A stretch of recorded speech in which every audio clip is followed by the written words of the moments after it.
So there's overwhelming evidence for Jesus. The very first thing is the external evidence. And the external evidence always benefits the Christian because it is truth. But John doesn't just stop there. John goes on from there to the supernatural testimony. 1 John 5, 7 through 9 says this, "For there are three that testify, the Spirit and the water and the blood, and these three agree. If we receive the testimony of men, the testimony of God is greater, for this is the testimony of God that He has borne concerning His Son."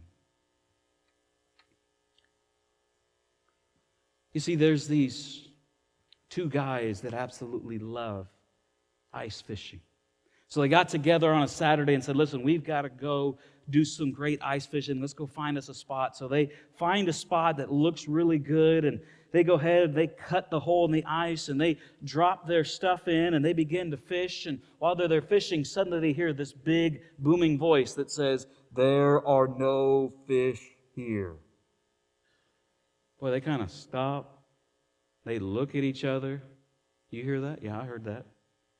That's crazy. Let's go ahead and let's move on. So they pack up their stuff. They go just a little bit further down, and this looks like a good spot. So they cut their hole in the ice, and they begin to start fishing, and they get in there, and suddenly they hear this big booming voice again. "There are no fish here." Okay, now they're getting freaked out. Heard the voice. This is crazy. Let's go ahead and go to another spot. So they move and they find yet another spot, and they start to cut the hole in the ice. And as they're cutting the hole in the ice, the big booming voice comes in with some anger behind it and says, "There are no fish here." And at this point, they stop and they look up and they say, "God in heaven, is that you?" To which the response comes back, "No, this is the ice skating rink manager. Get out of here."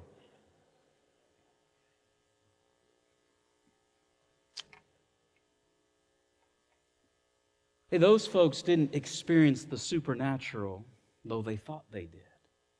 But John is going to make the argument here. He says, listen, you would listen to the testimony of a couple people that say, listen, this is true, here's some evidence they presented to you. Listen to that. He says, how much greater of the fact that God Himself testified to who Jesus was in three big, giant ways. I want to give you the three big, giant ways. You can pen these down as we look at this. He starts and says there are three things that testify. The first one is this, the Spirit.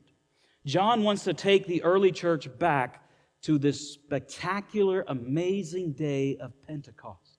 John says, listen, you've heard the stories. You remember that we got up and we started to speak and proclaim the Word of God, and fire was above the heads of the disciples, and they were speaking, and people were hearing supernaturally in their own language, and it just blew everybody's mind. And John is saying, listen, that supernatural event was testimony, was evidence that God says, this was true.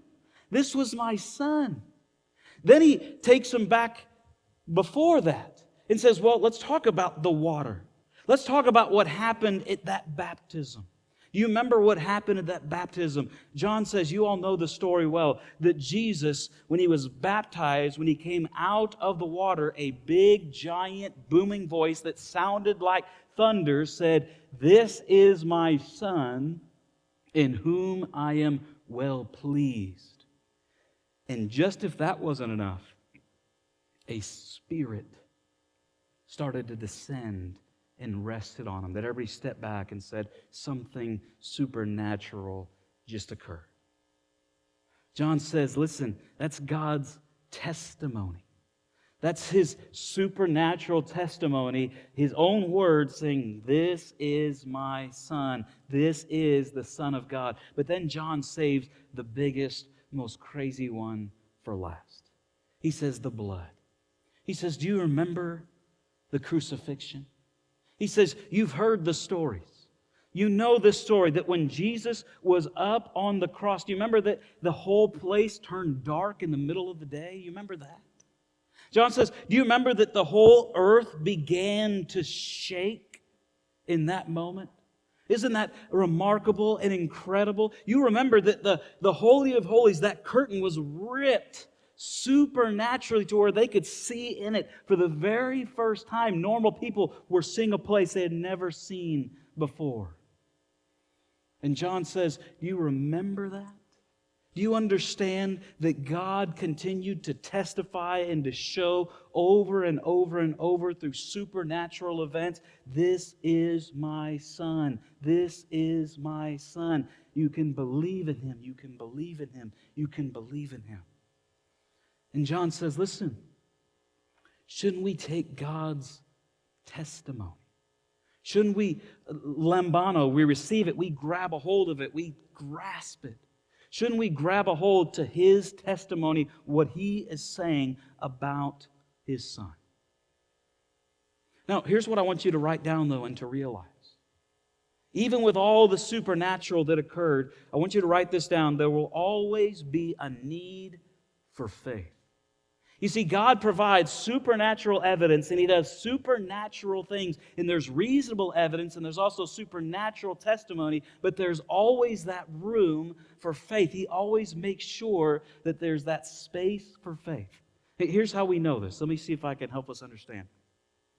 If I was Jesus, now thank goodness I am not Him, but here's what I would have done differently. After being crucified, after raising back from the dead, my very first visit wouldn't be to a couple of fishermen, disciples that were there in the midst of a locked room with nobody else. The very first place that I think I would have appeared was I would have appeared at the temple, and I would have shown up and had a little conversation with Caiaphas. I would have walked in and just tapped him on the shoulder. Caiaphas was the high priest, by the way, during that time, who had Jesus flogged, who had Jesus crucified, who kept him in a pit in the bottom of his house, all these things that happened. I would have came up to him and tapped him on the shoulder and said, hey, remember me? Let's have a press conference. Remember when you did that? My second visit probably would have been over to Herod and said, remember how you wanted me to speak up? I got something to say now. You might want to get your army together, your military together. Let's have a press conference here. Let's talk about these things. And yet that's not the way that Jesus does it. It's not the way that God does it. Listen, there are supernatural occurrences, but He showed up in the middle of a room to some fishermen who had believed before and said, listen, let me just help encourage and support your faith in this way. He goes and He appears to 500 people, but He didn't appear to everybody.